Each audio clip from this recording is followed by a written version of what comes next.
You're listening to I Love It When, and I'm your host, Mo. I'm a speaker, coach, and connector. You're in the right place if you're looking for some inspiration and you're ready to truly embrace who you are. My intention with this podcast is to help you see that you are so much more powerful than you realize. Hi, everyone. Welcome back to another episode of I Love It When. I'm your host, Mo, and on today's episode, we have a very special guest. I'm going to leave this in there. We have a very special guest. His name is Jason Donaldson, and I'm pretty sure I say every guest is special because it's true. I met Jason through a friend of mine, Seph Dietlin, who you may remember from an earlier episode in this podcast. Seph is an angel communicator, and he met Jason while he was in Hawaii recently, and then recommended that Jason and I connect. Jason actually was born and raised here in Everett, and so when he was traveling through recently in the last month, we collaborated, and he brought a breathwork session to Everett, and we had it at Urban Yogis in downtown Everett, and it was a beautiful experience. So I knew I wanted to have him on the podcast. So here's a little bit of the info on Jason. Jason Donaldson is a galactic shaman and psychotherapist. He embarked on a transformative journey after experiencing an intense connection to the world as a child and young adult, initially mistaking his sensitivity as a burden. His path towards healing and self-discovery was ignited during a deep, dark Saturn return, leading him to the deserts of Arizona and initiating a profound shift in his understanding of self. With a bachelor's in psychology from the University of Hawaii at Hilo and a master's in marriage and family therapy from NCU, Jason is a certified master Sekhem energy practitioner. You have to excuse my pronunciation. I think that's correct, Sekhem. And the innovative mind behind the galactic breathing technique. His diverse background encompasses an array of healing modalities, including ascension mechanics, galactic shamanism, nutrition, tai chi, and tarot. Over more than a decade on Hawaii's Big Island, he facilitated therapeutic and support groups, workshops, and rite of passage ceremonies, reflecting his dedication to communal healing. In essence, Jason epitomizes the modern healer, a fusion of conventional training, metaphysical wisdom, and heart-centered perspective, all intertwined to remind people of what they knew long ago and can live here and now, leading others towards their own paths of self-discovery and empowerment. So in today's episode, to give you an idea of what we talk about, I have him clarify what exactly is a galactic shaman or shaman. I am all over the place today with my words. I'm just going to let it be. What is a galactic shaman? Because I know for a lot of people, when they hear some of these terms, it might sound like completely out of this world to you. And so I wanted to have Jason kind of get into a little bit of what that means. And then I asked him about how he got into this work in the first place and his journey to becoming a shaman. And then we talk a little bit about how the Western world views mental illness, which is one of my favorite topics, compared to other cultures around the world, and how you can begin to build awareness of your intuition yourself. Oh, and then I may or may not have shared my latest dream with Jason about meeting aliens. So I think you all will enjoy this episode. I welcome you to tune in and listen with a curious mind. Recognize any feelings that arise in your body, and please share it in the comments, either on YouTube, Instagram, Facebook, or you can email myself or Jason. We'd love to know what resonated with you. Thank you for listening. Hey everyone, welcome back to another episode of I Love It When. I'm really excited today to introduce you all to Jason Donaldson and everything there is around Jason that I'm still learning, and I've only known him now for maybe a month and a half, and so I'm excited to introduce you all to him and everything that he offers to the world. So thank you, Jason, for being here. Yeah, absolutely. This is great. I wonder if you can start off a little bit with just telling us a little bit about your background and what it is that you do. So I'm a galactic shaman and a psychotherapist. And basically what I do is I help people connect to their spirit, to their inner essence, to the truth of who they are and the deep inner knowing of what they came to do in this lifetime. And so knowing their essence, knowing that deeper why makes it easier to navigate any kind of transition or life change or whatever challenge we experience here in this dense reality that we call Earth. Yes. So for people that don't know anything about what a galactic shaman is, can you explain a little bit more about what that means? Yeah, I didn't even know either. And I met somebody that was that like 10 years ago or 15 years ago. And I had a session with him and he's like, you can do this too. And basically what he was doing was energy work. And like he saw me in other lifetimes. He did a soul retrieval. Um, Basically, it's like somebody that can walk in between worlds or has a very sensitive nervous system. So a lot of people in the world are shamans, but especially growing up in the Western culture, they don't really realize it. And a lot of times it gets diagnosed as mental illness or um, something of that nature, because like in India or somewhere else, it would be recognized as a youth. They'd be like, oh, Hmm. that kid or that girl has, this thing where they have this sensitivity to energy, and we're going Yeah. to put them with this person and they can learn and study with them and cultivate that.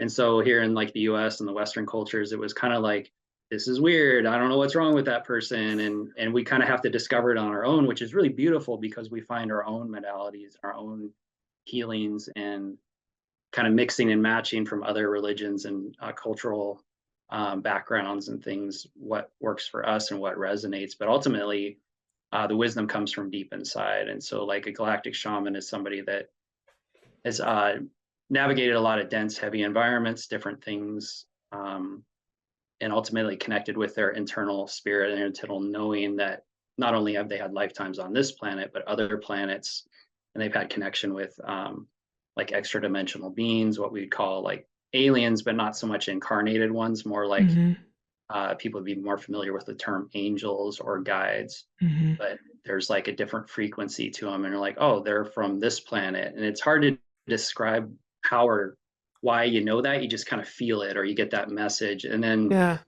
it could all sound like schizophrenia or something, but then you get confirmation as you look out into the world. Or you do a meditation and you're sitting there meditating for a half an hour and you get this information come to you. And then right afterwards, you read about the very same thing that happened like years ago in Phoenix. I was doing a meditation where all of a sudden this huge beam of light was coming down into me, like all the way into me. And my teacher at the time is like, oh my God, you're going to fry yourself with all that. And I went to a psychic and they told me, well, you can run that energy. Maybe other people couldn't. And like later reading in a book, I think it was The Untethered Soul or something, or talking about the silver cord or the connection we all have. And there's also like the axis mundi and other terms for this like beam of light or this radiant energy that comes into us that's always there. And it looks different to different people, but there's this common theme with things. And so galactic shaman isn't about traditional shamanism. It's kind of that, and also the awareness of like galactic history, like other Okay. galactic races and their evolution, what they went through. And it's a multidimensional approach, really. So, not that traditional shaman isn't like that as well. It's just not always spoken of. I don't think a lot of shamans in traditional cultural practices would share a lot with with outsiders. If you really sit down and talk to them, they'd probably, and there was a receptivity to hear more about the star beings and things, which is coming out Hmm. now. Even the monks and others are sharing like these secrets and things that weren't really meant to be shared with people in the past. And they're saying it's because now is the time where what I feel like too is like we're in a time of mastery or misery. Like all this stuff's coming to the surface. Like if you're on the planet right now, you're on the path of Hmm. mastery, and that requires choice. And so the misery and the pain is guiding us towards to go inside and to look at what's true versus the external. And then as we do that, we start to ascend and we start to gain knowledge and power and wisdom that comes from the divine rather than us personally. And that's similar to like, I get on these tangents, but there's like a It's good. transhumanism thing going on too, where I can get a chip in my head and I can be super intelligent. I can remember everything. And that's more of like ego power. And that would be my power. It's like, that's my power. But there's another one where I surrender and I can tune into the divine energy, the universe, and I'll get downloads and information that just comes to me, not necessarily at my will, but what's needed in the moment for people and environments. And that's not really mine. I can't really own that. So it's kind of like a choice humanity has to right now as a timeline. Do we want robot world, or do we want like the natural connection with nature and the universe? And both have value. Neither is good or bad. Hmm. It's like some beings want to take that trip where you're in robot world and you're super strong and you're intelligent and you know who knows where it goes. and that's fine. And I've seen visions of that world in meditations where I was in that world already. And same with other ones, because there is no time. We're in a Mhm. multidimensional reality. There's all these other lives simultaneously to right now. And for a lot of people, it gets confusing, and without like context or training, Mhm. it explains why a lot of us are struggling. And we're like, what's wrong with me? Why am I so sad? And there's no Yeah. reason. I got everything. It's like, well, because on another planet right now, you're starving to death, and you're feeling that lifetime as that being is reaching out to like you as their higher self to, breathe and send them energy in a sense. And that's like what we're coming into with the oneness, is like all these lifetimes, all these things coming together, and the opportunity to breathe and be into oneness with it without the story, and trying to look outside, like, what's wrong with me? And when we Mhm. do that, we always find a reason. Someone's there to tell you, oh, well, you got this, or you need this thing, or if only you did this, you'd feel better. And then you do it and it Yes. doesn't work. It's like, what the hell? What do I do? The answer for me is like, just breathe, surrender, tune in, and then things will be revealed. And we still have to take action, of course, because it's Mhm. about balance, and in the doing and the waiting kind of thing. Oh my gosh, there's so many things that you said there that, kind of like I said before we started recording, every time I film an episode, there's always something in it for me. And there were multiple things that you said in there that I was like, wow. So I was taking notes while you were talking. And so I just have to share right off the bat. I had my first dream the other night with an alien in it. And it cracked me up because I was like, in the dream, I'm thinking to myself, I'm consciously thinking, I'm having a dream about an alien. This is so bizarre. And the aliens were represented in my mind because I don't watch a lot of TV or movies because I am so sensitive to it. If it's scary or something, it can really mess with me. But I don't know if you've watched the movie Twilight, or if you've heard about the vampire movie Twilight. Oh yeah, the great Yes. characters, and yeah. So the evil vampires that are represented with like the hoods, and they're like, that was what I saw in my dream. And one of them came up to me, and I put my hands up to like push them back energetically, and instead they put their hands up against mine, and I could immediately sense that they were good and that they were there to help us. So I thanked them for coming, and then I woke up and I was like, this is hilarious. And so I had to write it down. So but that, and then also what you were talking about with the light going through you, I've literally been doing a meditation this week to help the light funnel from below my chakra, like my in the earth, to above my crown chakra. And so I've been called the pillar of light. So it's just, there were so many synchronicities in what you just shared that I had to stop and say that. Yeah, It's been yeah, because it's like fascinating. universal wisdom, universal truth. Like Yes. everyone's like, yeah, I've experienced that too. And the details might Mm-hmm. be slightly different, but it's very common. Yeah. Mm-hmm. And then I also just love I mean, there's so many different ways we could go with this conversation. What you began to share about mental illness, and how so many things come up that are actually related to different people's giftings. I've known this since I was a kid, I think. And then I got my degree in social work, and I wasn't even really that into spirituality yet. But I remember thinking, there's nothing wrong with these people. Why are we labeling them as schizophrenic, or like you name any diagnosis in these books that we have? And I'm like, they have a connection to spirit. And I started to recognize uh, just how much spirituality needed to be brought into therapy and into because people were thinking there was something wrong with them. And I'm like, there's nothing wrong with you. You just see something that we can't see, or like you have a different sensitivity. So I love that you brought that up, because when I started to really lean into that, it all of a sudden shifted my perspective on how I saw people and how I saw the world. Yeah, absolutely. That's the thing, is a lot of it's misdiagnosed, and a lot of it is, when you look for a problem, you find one. Mm-hmm. If you look for health, you find that. And really, like a lot of it, what I learned as I was going through my master's program and everything, and arguing with my professors, and my bachelor's program and everything, was that it's really about the swings of things. Like, we're either like all this or all that, and usually it's somewhere in the middle. Like, how can we find the middle with whatever we're experiencing and going through? Because most people, they'll be like, I don't know if I have a really good example, but there's like, well, this is good and this is what I'm going to do, and then it goes too far, and then like, well, if this isn't good, then I'm going to do this, the exact polar opposite. And that's basically what I saw mental illness is. You just swing from one extreme to the other, and where's the middle? And we see Mm-hmm. that in our current society with how something comes into the awareness of the collective, and we're like, oh my God, we got to do something about this. And they go way too far to the other side. And it's the exact same thing, just different. And it's like, how do we come into the middle? And then the middle is often like a razor's edge. The closer and closer we get to it, is Mm-hmm. like, how do I walk this middle path and be in balance kind of thing, you Mm-hmm. know, because we all have mental illness. That's why people, when we were going to Yes. college, they're like, you're going to read about these things and it's going to sound familiar, but you don't have this thing. It's like, we'll start reading about, the symptoms of ADHD. It's like, oh my God, that's me. I can't focus. I got all this Yes. extra energy. I'm kind of jumpy and like, I have ADHD. And they're like, no, probably not. But so it's the mind can make things real. And that's the thing with, the spiritual community and things is sometimes we get messages and downloads that are actually coming from our own ego mind. And we think it's coming from something beyond and benevolent, and it can create this chaos and confusion. And really, like, the best rule of thumb that I've found with that is, does it separate me from people? Mm. If there's a belief or something that comes to me and it has separation involved in it, like it makes me better than someone or less than someone, or it makes some other Yeah. group wrong and me right, then it's probably not true, because the truth is, unity and oneness, Yeah. finding a way to navigate that.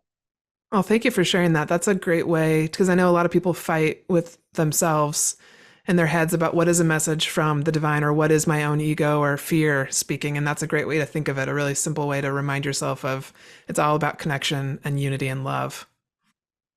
Yeah. Yeah. So Oh, can that's you, what we are. it is, it's exactly what we are. We got to set boundaries still, though. We love Yeah. people from the right distance. Yes.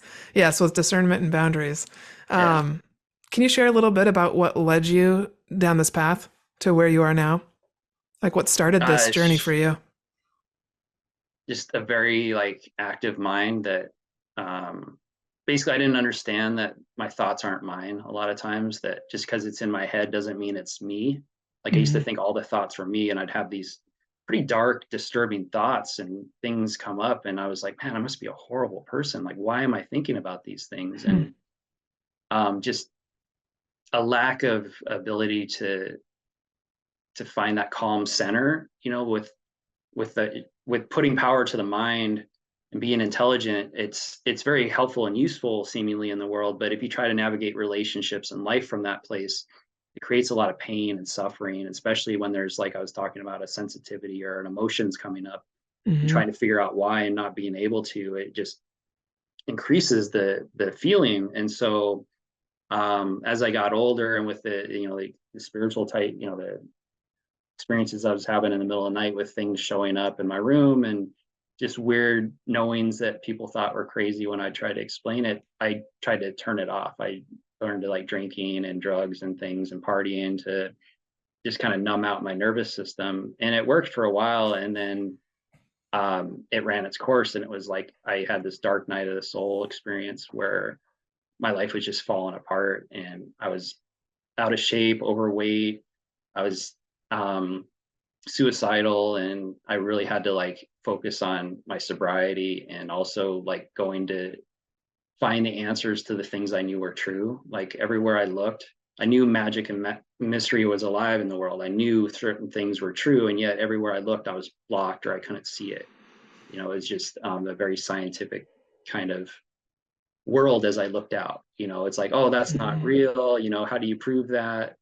And so I left and I went to, Arizona, and I found a teacher there that helped guide me, and I learned tarot cards, and I started meditating more and more. And slowly I started coming back from that and finding the truth of spirit, that there's really nothing wrong with us. We just think there is.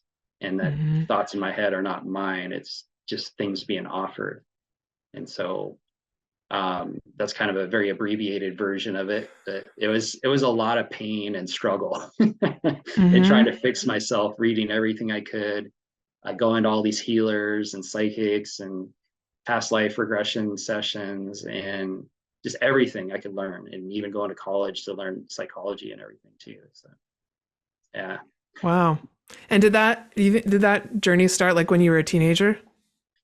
Um, yeah, when I was a teenager, it was interesting because I'm good at recognizing patterns. And what I saw in the world was, sociopaths got what they wanted.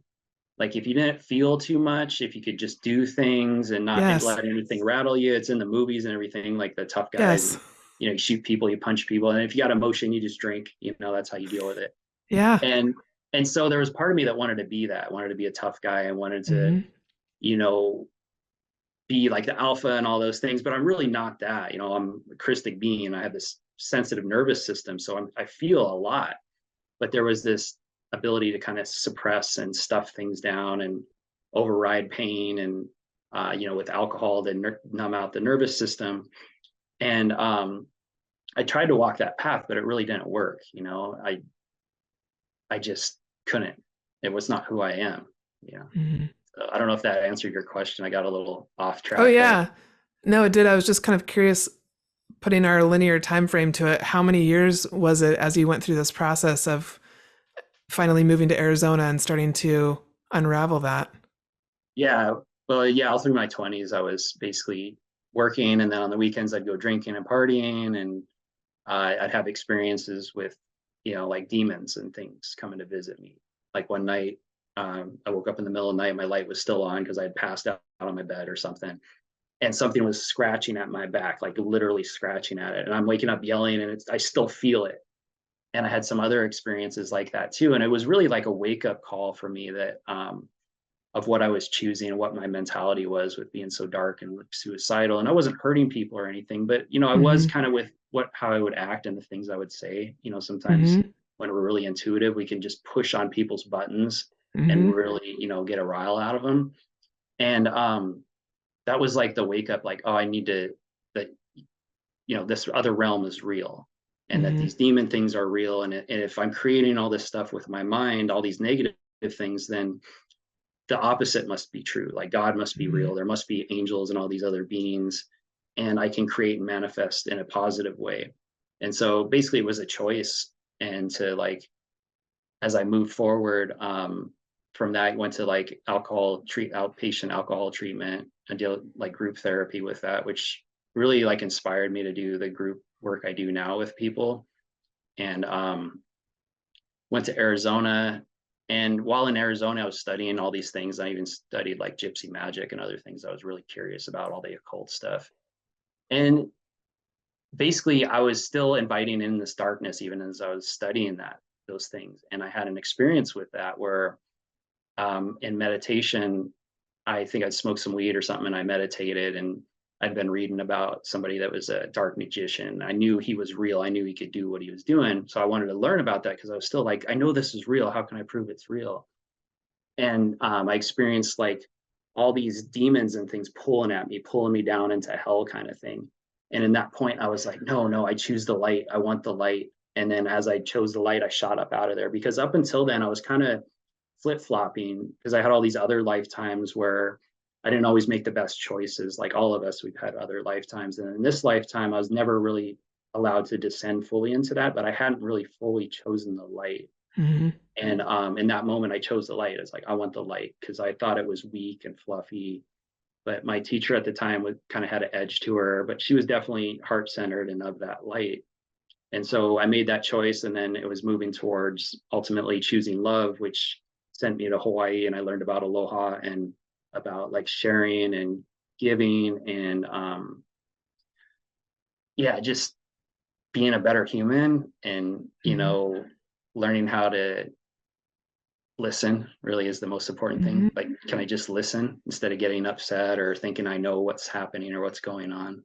Hmm. So it's been a long road. A lot of like while I was in Arizona, it was a lot of meditating and a lot of reading every book I could get my hands on. Hmm. It was all towards thinking I was going to win the lottery, and I was going to be a master of the universe if I did enough of this stuff, and all the great things are going to come to me. And it really doesn't work like that. But what it did do is it connected me more to like my ability to be calm, to be centered, to be able to discern what's coming from like spirit and what's my own mental process, and then ultimately to be able to help others, to use my gifts and Hmm. abilities towards helping people enjoy life, be more happy and free in who they are, versus kind of just going along with what we're being told is real. Hmm.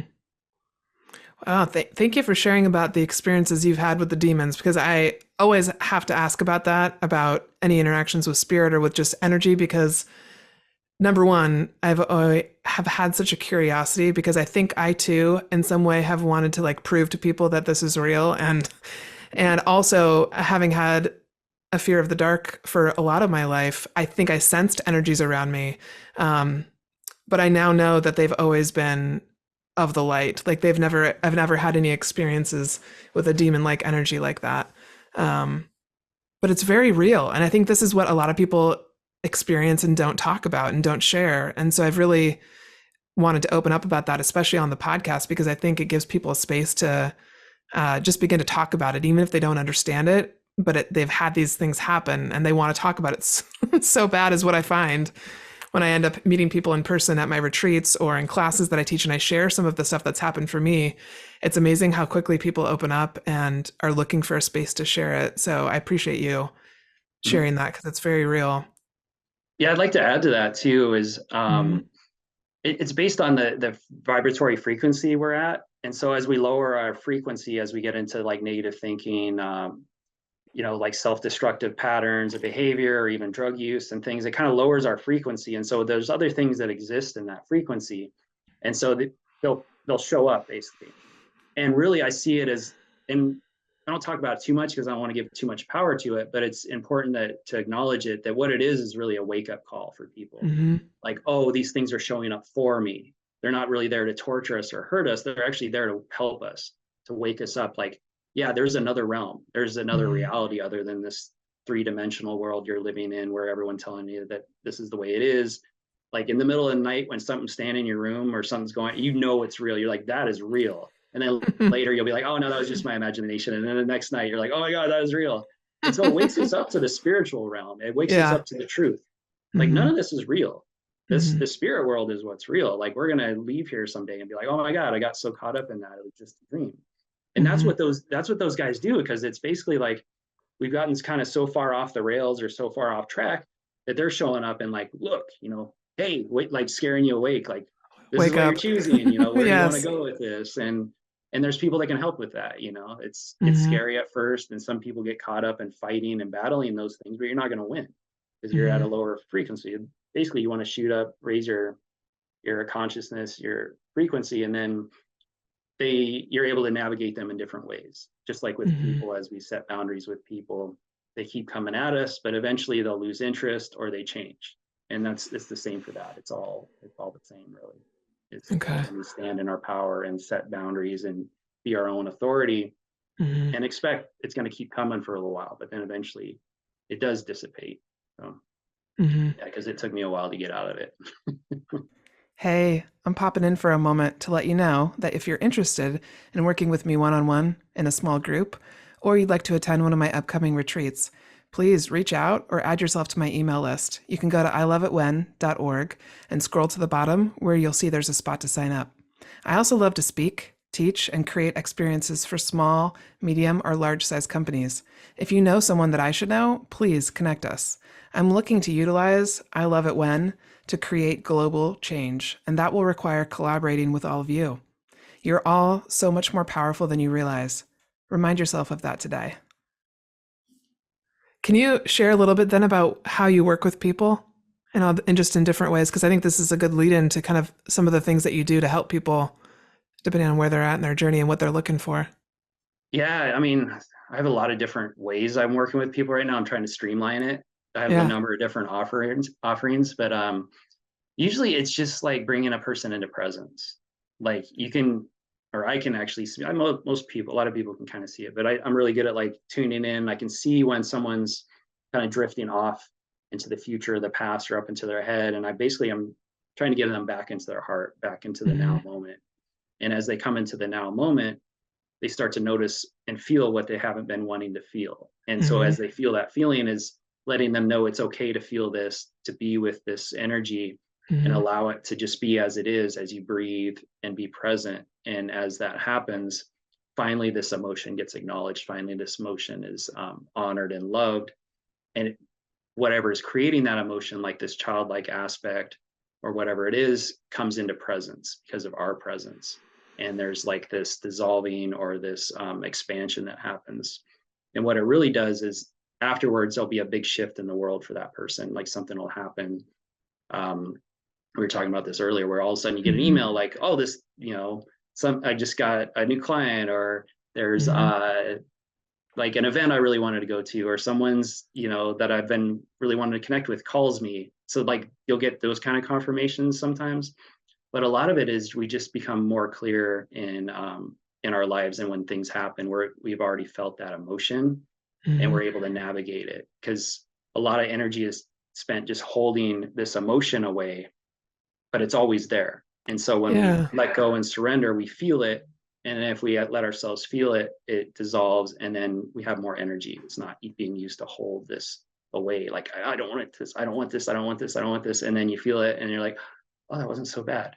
And then more Mm-hmm. comes and we keep doing it. But then that gets easier. Just like I was saying with, people showing up and setting boundaries, like there's a period of where we keep going through it, but then you have all this ability to navigate your reality in a different way. And what a lot of that energy being held in the body is doing is it's creating the external.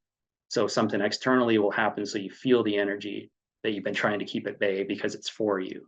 And the more we feel it and allow it to be as it is, the more we experience a different life outside, because we don't need those things to trigger the emotion that we've Mm-hmm. already integrated. That's such a flip of. I remember when I first started to think like that when someone said that to me, and it's such a way to. It flips your world on itself because you're like, wait, this person who's causing me pain, I'm feeling pain because of whatever this is situation. It's for me, and it's because I need to acknowledge that feeling and feel it and sit with it and breathe with it. It's if you're listening and you've never done this before, I would challenge you to do it for a day and just play with it, because when you start to recognize it, like you said, it's amazing the shifts that take place. And some people leave your life because it's like their time with you is over. They did whatever they were there to do. Um, but the shifts that happen, it's amazing. Yeah. Yeah. That's what Jesus said, is it's forgiveness, and you're like, you're not necessarily forgiving the act, but you're forgiving the person and allowing yourself to see the greater like truth behind it. Why is this showing up? How is this for me instead of happening to me, kind of thing. Hmm. Totally random question, but it popped into my head of how did you start to recognize how like your that you had past lives and that those played a part in what you're doing now? I just always knew this wasn't my first lifetime. I think at age like 9 or something, I was put on some sunglasses, some Michael Jackson sunglasses. I was looking in the mirror and I came out to the living room and I was crying. I was like, I was reincarnated as a girl. And because I have a lot of feminine energy, and I think that's what a lot of it is, because my other lifetimes I was a warrior and very much more of like the Aries energy, which I have in this lifetime too. But I just always felt it. I just Mm-hmm. just knew. And then I went to psychics and they'd tell me, and then I'd have dreams and other things come through.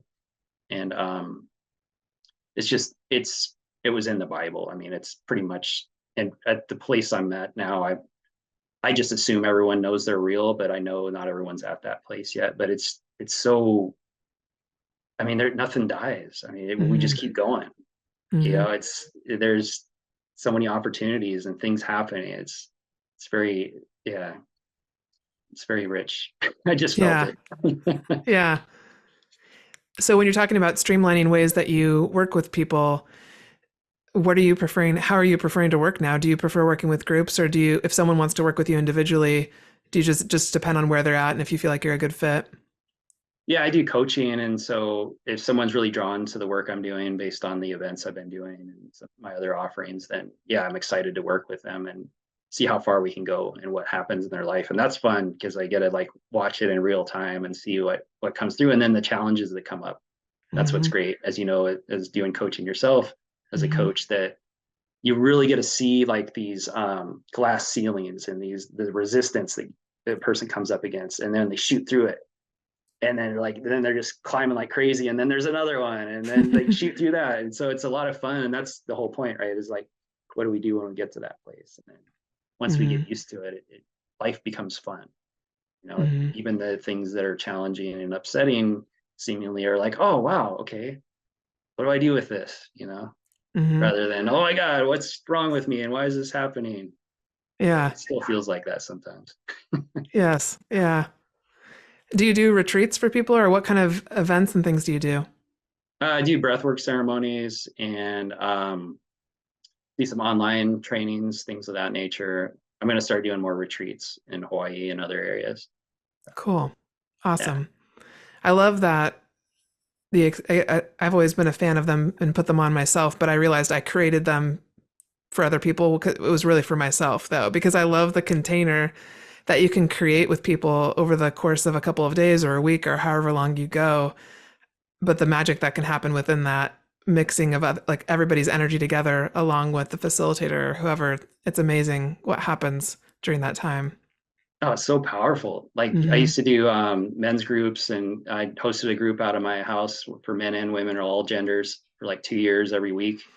And I was also working in the schools, mentoring youth, like adolescent and like middle school and high school boys.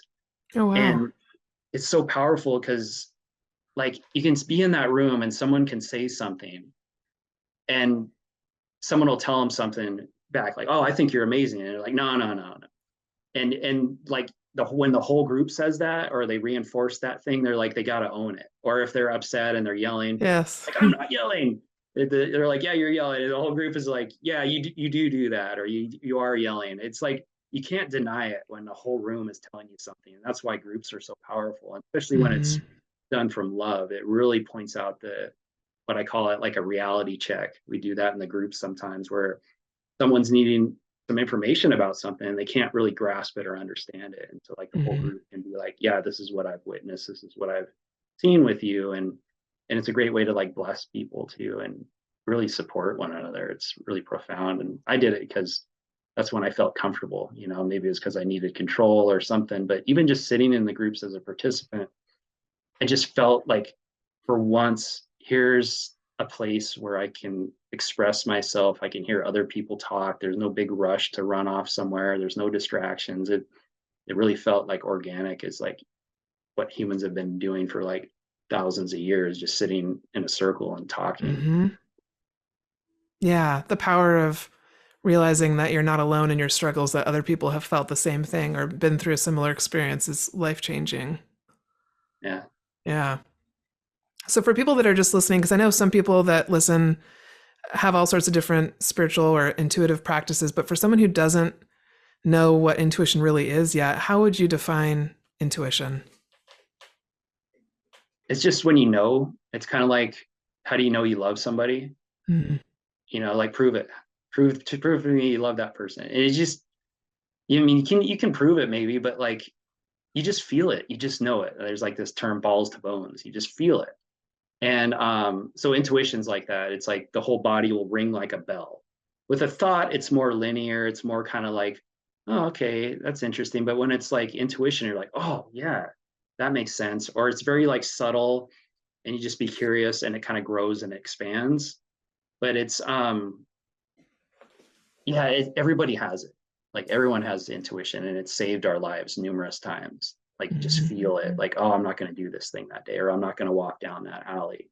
And people say, get a gut feeling. That's when it's really strong. It's like you feel it in your gut.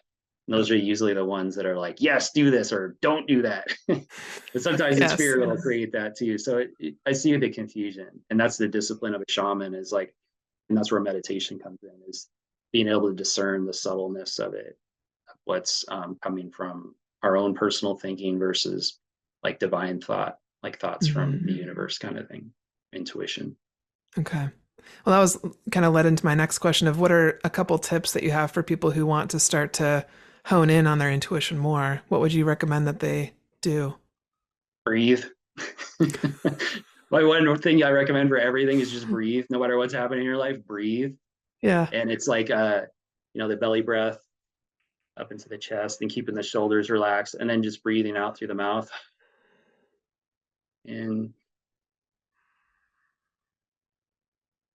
as we do that, like even right now I can feel the tension a little bit for me and it lets me know, oh, there's some tension in my body, and to keep breathing and just be aware of that. And emotion comes up and just keep breathing no matter what happens, choosing the breath over the thoughts being offered and the memories and the visions, all that. Like the more we tune into what's right now in this moment, the breath, the more we come into presence, and then everything expands. Like it's like snapping out of it. Like, oh wow, I don't know what that was, but I feel better now. Hmm. So that's the first thing really, is to breathe more Okay. deeply and consciously. Set a Okay. timer for 5 minutes. It's so interesting. I got this tip from a real estate agent actually who's down in California, and she came and spoke to a group of mine that I lead, and she started off by taking us through some just real basic breath work, and she said she does it at the beginning of every client session. And I was immediately like, this is amazing. I can't like she starts off meeting with a potential buyer or seller and has them take some deep breaths with her. And she says, like 9 times out of 10, most people will say, oh my gosh, I didn't realize I don't breathe. I'd never learned how to breathe properly. And the impact it has on your body almost immediately. It's so cool to see people experience that. Absolutely. And Yeah. have it do it with intention. Yeah. Yep. And then just being the witness of that, being the consciousness, being the awareness of the breath, of that presence, and not really engaging with anything else, just witnessing. That's why the timer is so crucial, is like you set the timer and it's like, this is what I'm doing. And the mind's going to throw a fit because it has all these things that need to be done or that are so important. But like, Yes. yeah, it just needs to calm down. It's like a snow globe that's been shaken. If we set that timer and just breathe, like everything starts to settle. But as we're tuning in, it seems to get worse. And that's why a lot Hmm. of people feel like they can't. It's just because they're becoming more aware of the mind. And but you choose the breath over the thoughts, and then it starts Hmm. to slow down. Yeah, I think that's the number one feedback I get from people when I have them start to meditate. I just have them start with like 3 minutes a day, and they're like, "I'm just not good at meditation." And I was like, "Oh, I always say no. You're really good at it. You're actually becoming aware, like you said, of all the thoughts that are just running through your head constantly." And Mhm. so, if they can get through those first couple of times of dealing with like the anxiety of feeling all those thoughts run around and not stop, then they can usually find a lot of peace. And Yeah. so it's cool to see that progression. But yeah, so many people think that they're bad at meditation. And I'm like, not bad. Well, if they give power to the thought that's being offered, then it's true. Yeah. Yeah. That's the thought that jumps in when anybody starts to meditate all the time. Oh, I'm not good at this, or I don't want to do this. And if we give power to the thought instead of the breath, or just that Yeah. focus, then it makes it harder. But Good luckily, our point. natural state is love, peace, joy, presence. That's our natural state. The rest is Hmm. just the ego, so that we can have this experience. We're just so Hmm. used to operating from that place that it's a little harder to surrender it. Hmm. Hmm. So share with everybody, where's your energy focused right now with your business and your life? I know that you're traveling a bit, and yeah, just curious if you can share what your plans are for what you're up to. Yeah, for me, like it's same for me, like surrender and breathe and what's next. And I was in Hawaii doing events for a long time, but I was moving around a lot there, and I didn't find a stable place. And my guides were giving me indications from my own meditations, and even friends of mine, like the channel and things, were like, I feel like your work's on the mainland and you need to go travel for a while. And so I just surrendered to that, and I'm doing that now. I'm going to different locations. I was in Washington, where you and I got to hang out and do an event together, which was awesome. And Yeah. now I'm in Arizona, and I'll probably do an event here. I'm building a course online, doing some online stuff. So I don't know. I want to go to Egypt hopefully this year. I haven't been yet. I do Sekhem healings, and I was going to do like teach people it, but I was like, I got to go there first before I start teaching this. Hmm. So it's, I don't know, I breathe love it. and Can you describe what that is? absorb. Sekhem? Did I say that right? Sekhem is like an ancient Egyptian healing art similar to Reiki. Okay. Um, and basically it's channeling of energy, cosmic forces balanced with earth archetypal energies. So it's basically like the Egyptian gods and goddesses, which are more like our star brothers and sisters, which are more like cosmic frequencies and energies that come to the planet. And so we can work with these different energies and archetypes in order to help us navigate this period of ascension, which they're Syrian beings from Sirius. And they were basically part of the development of this culture here, this civilization. And I was involved in co-creating that. And therefore I'm here now to help the ushering in of the unity, where I was there during the time of forgetting, where things were like really great and awesome. And then there was a period of forgetting and a period of separating, seemingly, where we descended into ego and power and domination, and the patriarchy and all this stuff we're coming out of now got to run its course. And it's fun until it isn't, and it's just one of those cycles of life that souls and beings have the opportunity to experience for our own growth. And those of us that were here for that initially are here again and helping shift into this new reality, I guess you could say. And that might be a lot for everybody, but that's been my experience of why I'm here, because I was shown a vision of why my lifetime in Egypt was so uncomfortable, because I didn't really want to. I was doing energy work, but I wasn't doing Sekhem energy where I didn't even know what that was. And then Anubis started showing up, and he's considered like basically the enlightened heart shaman, but he's associated with death, and it has kind of negative connotations. But as I learned and studied the deeper truth of the Natiru and this information, I realized he is like the way shower, the enlightened heart shaman, the one that initiates. And he started showing up, and I went along this path of working with this lifetime. And I was basically shown how I had this ability to run and channel energy, and I was helping people from forgetting, because we were all going through this phase of kind of descending consciousness, whereas now we're going into elevated consciousness. And so I was using that energy to help people remember and not forget too quickly. And then ultimately I fell into my ego, and I don't know what I did, but I saw one scene. I was like at the pyramid, just going, like shooting energy out into the sky just because it felt good and it was fun, and I think that was their way of showing me like, yeah, you kind of got a little carried away and thought this power was yours when it's not. A lot of this, all these abilities and things that we tap into isn't ours. It's coming from like God or the universe or source or whatever you want to call it. Mm-hmm. And that's the difference between like the ego and then just embracing the divine human being, which is what the Ankh represents, is that divinity and the unity and balance of the masculine and the feminine. Mm-hmm. I'm so excited for you to go to Egypt. I feel like that's going to be a really cool and fascinating experience, energetically and all the things. Yeah, Yeah. I'd hope to go there. I have somebody already gifted me a piece of the Great Pyramid, and another person gave me a stone that they found in one of the chambers. So I got to go return those. I love that. Well, I love what you shared too. And I know you had said like it might be too much for some people that are listening that have never maybe heard any of that language or heard any of it talked about like that. But I have to tell you, when I first started to listen to that or hear different people talk about that, even though I didn't understand it, I resonated with it. Like I felt something in my heart. And I know that happens for people and that's again, kind of that intuition that you just can't deny, that you resonate with some part of it and it sparks curiosity. And I think that's the coolest part about sharing and about speaking, whether it's on the podcast or in groups, is that the more people get exposed to different information, the more that they then have the desire to go find out more. And I think it sparks a lot of curiosity in people. So I appreciate you sharing it. Yeah, absolutely. Mm-hmm. And you're totally right. Like if it resonates in that way, then there's something there for you.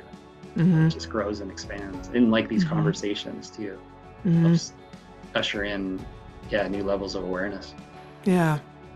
So if somebody wants to work with you, what's the best way to reach out? You can go to my website, jasondonaldsonhealer.com, and I have various offerings on there. I offer a 20-minute consultation, so you can connect with me in that way. Cool. Awesome. Well, thank you so much for spending some time with us today. Yeah, absolutely. This is great. This is fun. Thank you. I always like to end each episode with what's your favorite I love it when for the world or for yourself right now. So I'm curious what you have. I love it when like you just see the spark in someone's eyes when they remember something they forgot that was really important to them. Mm-hmm. Whether it was from childhood or whatever, and you just see them light up and they get that and they feel that energy and they're in it. And then they start to like drift away from it, and then you're like, wait, don't go, come back, and then they're in it again. And so that's fun to watch people really embody the truth of who they are. Mm-hmm. And we know it because it'll light us up and we'll feel it. Mm-hmm. I love that. It's so true. It's such a fun thing to watch happen for people. It's very playful and real. Yeah. Well, thank you. Yes. Totally. I know that's partly why I do, for sure. Well, thank you. Yeah, my pleasure. Thank you.